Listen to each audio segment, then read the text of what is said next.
O sige, Inday. Inday Lustay. Sinungaling ka, di ba? Panindigan mo.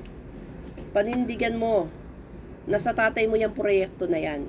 Iharap mo sa amin yung agreement na pinirmahan niya noong 2018. Diba? Nuknukan ka ng kasinungalingan eh. Yan ang pinapalamon mo sa mga supporters mo.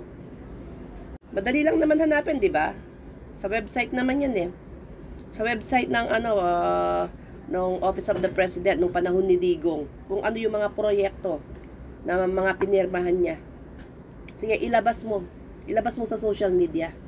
Iharap mo sa amin kung may pinirmahan nga si Digong ng 2018. Kung proyekto niya talaga yan. Nakikita niyo ba yan? Marunong naman kayo magbasa ng mga DDS. Tagalog na yan. Walang formal na kasunduan.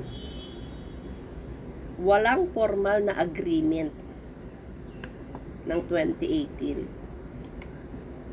So, ibig sabihin, kapag walang formal na agreement, under negotiation, it means walang proyekto. Walang proyekto. Dahil nga, hindi pinirmahan ni Digong. Ayaw ni Digong yung agreement.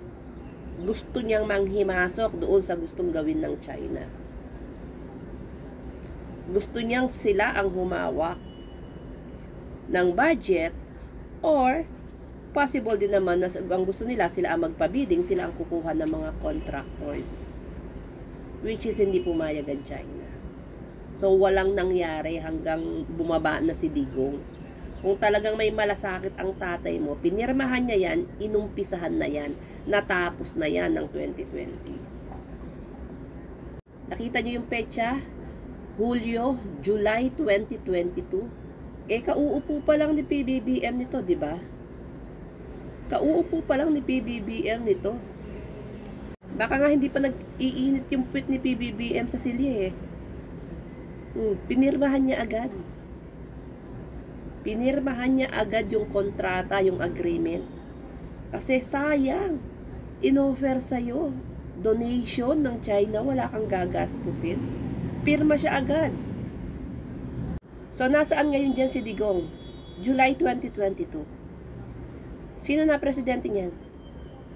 Tatay mo? Kasinungalingan mo. Ilabas mo yung ebidensya mo na may pinirmahan ng tatay mo. Na nag-agree siya doon sa gusto ng China. Wala, ayaw niya. Pinatagal po from 2018. Umabot na hanggang pagbaba niya, talagang hindi niya pinagawa. Hindi niya pinaumpisahan, hindi niya pinirmahan. Kasi iba ang gusto ni Digong. Gusto nilang makinabang. Diyan sa proyekto na yan, silang dalawa ni Mark Villar. Mga gahaman sa pera. Tapos papasalamatan namin tatay mo. Maglabas ka muna ng ebidensya na pinirmahan ng tatay mo yung agreement na yan.